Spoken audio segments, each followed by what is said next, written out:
आपको क्या लग रहा है ये जो बांग्लादेश में जो बोला गया है कि चिकन ने काट ली, मतलब त्रिपुरा, आसाम, मणिपुर से काट के बांग्लादेश से गया, क्या लगता है? देखिए ये तो यदि हम इसको ऐसे देखें कि एक जो छात्र का उपद्रव था उस इसी का बढ़ा हुआ रूप है, तो ये हमारी एक बहुत बड़ी गलती है। इसमें ये भी जो दुनिया भर में जो हमास का जो हेड है उसका भी क्या हुआ और भी इस तरह घटना है, इससे हम इसको जोड़ के देखते हैं। तो एक बहुत बड़ा साजिश है पूरे वर्ल्ड को अनस्टेबल करने का। तो ये सिर्फ बांग्लादेश तक ही नहीं सीमित रहेगा, ये उससे आगे इंडिया में बंगाल, और क्योंकि वो क्या है कि बहुत सारे इंडिया का जो बॉर्डर लगता है वहाँ पर भी लैंग्वेज तो सेम ही है, लैंग्वेज है और बहुत सारी चीज़ सेम है। तो वो चीज़ इंडिया में आएगा, ठीक है, कोई भी डायरेक्टली नहीं आ रहा है तो उसका असर बहुत तेज़ी से भी तभी होने वाला है। तो हम तो इसको देख रहे हैं कि बात ये सही, बहुत हद तक सही है। परंतु अभी जो इलेक्शन जो भी हुआ बांग्लादेश में, उसमें विरोधियों को जेल में डाल दिया गया और अपने कुछ इंडिपेंडेंट कैंडिडेट खड़ा करके जो है शेख हसीना ने इलेक्शन करवाया और वो जीत गई। उसके बाद ही उपद्रव जो है शुरू हुआ। आपको क्या लगता है कि इसमें भारत का कितना इन्वॉल्वमेंट है? देखिए भारत का इन्वॉल्व, ये बात तो सही है कि शेख हसीना के साथ जो इंडिया का के रिलेशंस हैं वो बहुत अच्छे थे और वो ऐसा रखना वो उसकी तरफ से ये था।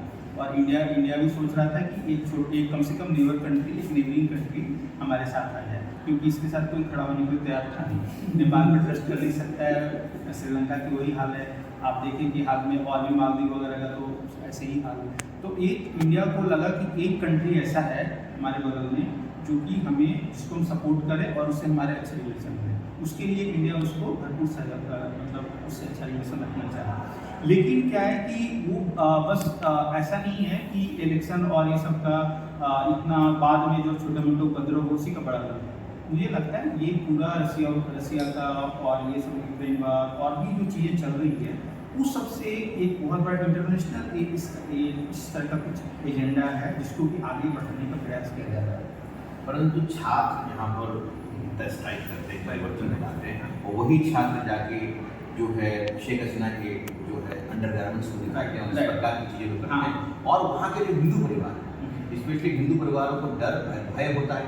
बल्कि भारत एक ऐसा, बल्कि बांग्लादेश जो बना है वो रिपब्लिक के आधार पर बना है, वो कोई मोहम्मदन, लेकिन कॉन्स्टिट्यूशन को उन्होंने तब्दील। तो आपको क्या लगता है ये जो इस समय जो परिस्थिति हो रही है वहाँ के जो अल्पसंख्यक हिंदू है, इस प्रकार हमारा भारत जो है उस पर नरेंद्र मोदी जी या अमित शाह किस प्रकार इस पर प्रयास करेंगे या उनको बचाने की कोशिश करेंगे? इसमें ये है कि मुझे नहीं लगता है कि इसमें इंडिया का कोई रोल लगेगा।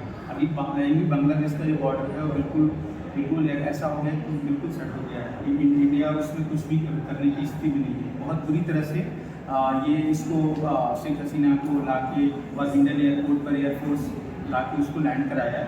अभी इंडिया को ये भी नहीं पता है कि उसको हैंडल कैसे करें सिचुएशन को, उसमें अभी इंडिया का कोई रोल नहीं होगा मेरे अंदाज से। तो अभी एक चीज़ और इसमें मैं आपको जोड़ूंगा कि ये जो चल रहा था, ये जो स्टूडेंट्स का जो उपद्रव था, स्टूडेंट ऑफकोर्स वो तो स्टूडेंट को तो बहुत सारा चीज़ आवेश में करते हैं, आगे आगे कोई चल रहा है उसके पीछे से चल रही है और यंग ब्लड रहता है तो ऑफकोर्स वो तो किसी पर भी हावी हो जाएगा, बहुत छोटा टूट देंगे।